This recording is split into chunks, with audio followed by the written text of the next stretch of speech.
Prince Harry's UK return plot. And P. Diner, this was so shocking to me because it really illustrated in such a public manner how the marriage is crumbling. No matter what they try to say publicly, no matter how much they try to spin it in their favored publications like Us Weekly and People magazine, the fact that so much of his attention remains on the United Kingdom, you know, the security, the secret meeting with the King's team, the constant court cases, his head is not with his family, his head is not with Meghan, his head is not with Montecito. There's running from scandal, and then there's retreating from the echo of your own decisions. When Prince Harry quietly landed back in the UK, the tabloids called it panic. The insiders called it damage control. But those who truly watched his face saw something deeper, the look of a man finally realizing he'd been living in someone else's script. Numerous massive crises of confidence for Harry, because he realizes, holy shit, this is what I'm facing. For years, Harry built his identity around trust in the people closest to him, in the systems that claimed to protect him, and in a love story sold as freedom. But here's the twist. When the truth about Meghan Markle finally started circling back, Harry wasn't running from exposure. He was running from understanding. This document is the outline of Prince Harry's demise. It is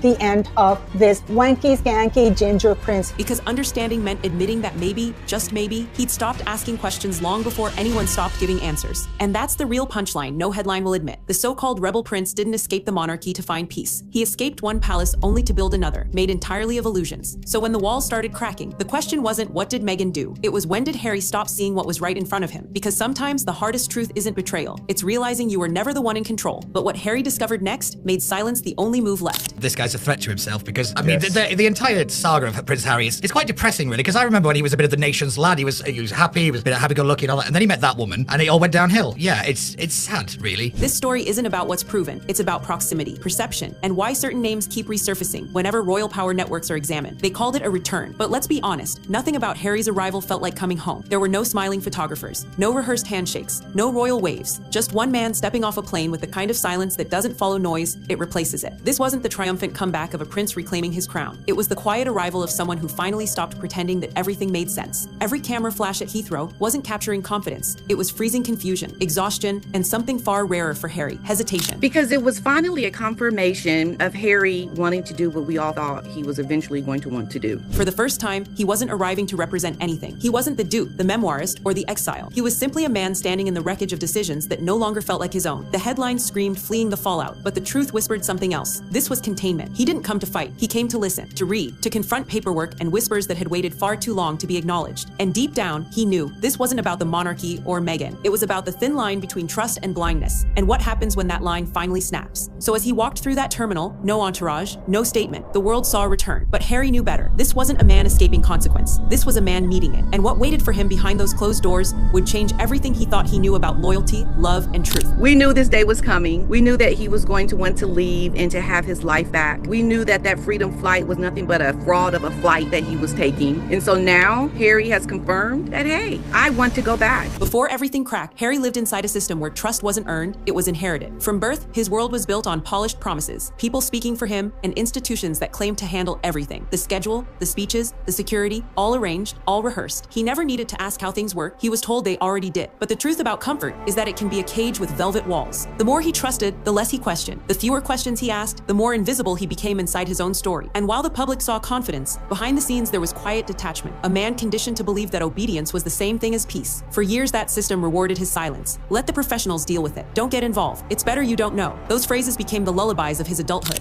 We know he longs to have his life back because he sees the direction that Meghan is taking his California life into. He wants nothing to do with it, but he is trying to get back what he has always, I think, longed for. And this was the first sign that he has broken from his life in California to try to get back his UK life. But what happens when one day the professionals stop protecting and start deciding? That's when Harry's reality began to unravel. Not because of betrayal, but because of clarity. He realized that trust without awareness isn't loyalty. It's blindness dressed up as faith. So when the rumors began to rise about timelines, paperwork, inconsistencies, Harry didn't feel anger first. He felt disorientation. He wasn't questioning others. He was questioning himself. Because deep down, he knew this wasn't just about deception. It was about years spent believing safety and silence were the same thing. And once that illusion shattered, there was no way back to not knowing. The only thing left to ask was what else had he never been told? Do you remember Meghan actually refused to use the hospital that was usually used by royals and refused to use all of the normal medical staff? It's started with a name, 2 letters scribbled in a document that wasn't supposed to reach him, DL. At first, it meant nothing, just initials buried in a stack of old paperwork that his team had conveniently overlooked. But once Harry asked who those letters belonged to, the room went silent in that uneasy way silence does when truth is nearby. What he found wasn't a person to blame. It was a reminder of how far he drifted from the details of his own life. DL wasn't a villain or a savior. DL was a symbol, a living receipt of how decisions had been made around him, never with him. It wasn't shock that hit first. It was realization. Realization that for years, entire choices had unfolded under his name, and he'd simply nodded along because someone told him it was handled. Every signature he hadn't read, every file he hadn't opened, they all whispered the same truth. You trusted too easily. It was exclusively dedicated to ending Prince Harry. Not only that, but it's literally a legal document that it's setting itself up for a lawsuit and a criminal investigation. The discovery of DL didn't ignite outrage. It sparked reflection, the kind that stings worse than betrayal. Because how do you accuse anyone when the real crime was your own absence? For the first time, Harry wasn't asking who did this. He was asking, how did I never see it? That's when the story stopped being about Meghan, the media, or even the monarch. It became about one question echoing through every decision he'd ever made. If this is real, then maybe I was never the author of my own story. The first crack appeared not in emotion, but in arithmetic. Dates, events, signatures that seemed slightly out of sync. For most people, a missing week means nothing, a blur of appointments or travel. But in Harry's world, every hour is logged, every movement archived. So when pieces stopped fitting, it wasn't confusion, it was alarm. He started revisiting moments that once felt ordinary. Hospital visits, public appearances, private briefings. Only now, they carried an aftertaste of doubt. The photographs looked the same, but the context felt rewritten. Trevor put an article out there that Meghan had a hysterectomy and couldn't have children, and that was a big issue in their relationship. So that says a lot to the fake royal kids right now, because obviously they couldn't have come out of her. So that's something that she obviously is going to have to deal with. Every smile in those images suddenly looked like choreography, every gesture rehearsed to perfection. But here's what unsettled him most. He realized he'd never truly verified any of it. He'd witnessed everything, yet confirmed nothing. The timelines weren't proof of deceit. They were evidence of distance. It wasn't that someone had lied. It's that he'd never been close enough to the truth to notice if they had. That realization hit harder than any headline, because for the first time, Harry saw how easily routine becomes ritual, and how ritual becomes reality. The numbers didn't expose a conspiracy. They exposed neglect, his own. And just when he thought he'd reached the edge of what didn't make sense, another discovery waited. One printed, signed, and stamped with his own name. What he found in that file would strip away the last of his assumptions and begin the reckoning he'd been avoiding. The file wasn't thick, barely a few pages bound by a clipped corner, but the weight of it could have broken glass. Harry had seen thousands of official documents before. His name printed neatly, his signature stylized by routine. But this one felt wrong. Every line carried familiarity without memory, details he should have known but didn't, agreements confirmed without his consent. It was like staring at a version of himself that someone else had written. This is a clear sign of a man that is having regrets and is wanting to hold on to what he knows, what has been in his DNA since birth. He wants to get back to that life because that is who he is. That is why he was born, essentially. Really, that's what Diana said. He is the spare. The deeper he read, the louder the silence in the room grew. He wasn't angry, not yet. Anger comes from betrayal. This was something colder, recognition. The slow sinking realization that his own identity had been managed like a brand, signed, sealed, and distributed by people who never asked if he wanted to be understood, only if he wanted to be protected. The file didn't accuse anyone. It exposed a pattern. How easily convenience replaces clarity. His entire life had been a string of decisions he didn't make, neatly documented for accountability's sake. He traced his finger over one signature, the ink slightly smudged, and asked the question no one wanted to answer. Who authorized this? No one looked up. That's when it hit him. This wasn't a single mistake. It was a system running perfect, just without him in it. And once you see that kind of truth, you can't unsee it. When Harry arrived at the first meeting, he half expected confrontation, raised voices, questions, maybe even judgment. Instead, he got stillness. Rows of folders, cold light reflecting off glass tables. The air carried no emotion, only protocol. These weren't family gatherings. They were audits dressed in courtesy. The faces across from him didn't hold familiarity. They held documentation. Every word was measured, every pause deliberate. It wasn't about empathy anymore. It was about evidence. No one asked how he was. No one asked why he'd come. They spoke in dates, clauses, and formal acknowledgments, like reality had been reduced to a spreadsheet. The monarchy wasn't roaring against him. It was simply processing him. And that realization hit harder than any tabloid headline. All of these things that happened with Harry were motivated by Meghan. If he is able to break cleanly from her and see Meghan for who we know her to be, then I think that is the one way to come back with